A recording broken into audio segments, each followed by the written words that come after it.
velika. Redko katero področje našega življenja je to kompleksno pa prepleteno s čustvi, pa s tem, kako se mi počutimo pač v trenutku erotičnega udejstvovanja. In zato so v prvi vrsti najbolj erotična eterična olja tudi tiste, ki so najbolj sprostilna. Se pravi, to so olja, ki sproščajo čustvene zakrčenosti, ki ogrevajo in na splošno zmanjšujejo stres. Potem imamo pa še določena olja pa rastline, ki pa dejansko povečujejo spolno slo ali pa tudi, na primer, pospešujejo izločanje spolnih hormonov pa tako naprej.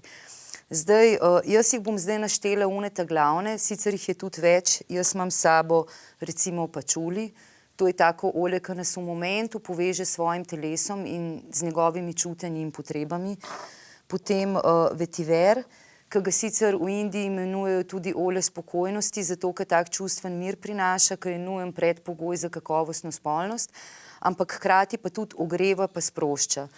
Potem zelo dragoceno olje za erotične masaže pa za odišavati recimo prostore, kjer se pač udejstvujemo, je sandalovina, ki je sicer zaščiteno pa redko olje, ampak je njena uporaba zelo znana pač v spodbujanju erotične sleje in tudi v mnogih primerih, ko so jo uporabljali, na primer za pljučne bolezni, je bil stranski učinek ta, da se je zelo povečal libido. Potem zelo znano olje z afrodizičnimi lastnostmi je tudi ilang-ilang, iz cveta ene tropske ovijalke. Tipično žensko olje, radi ga imajo najstniki, ki tako nežno diši pa cvetlično in zelo sprostilno pa dviguje razpoloženje. Potem spolno življenje si lahko začinimo tudi z eteričnim oljem navadnega popra, ki ga sicer veliko uporabljamo v prehrani in v bistvu na področju čutnosti naredi podobno kakor na področju okušanja hrane. Da da tisti iniciacijski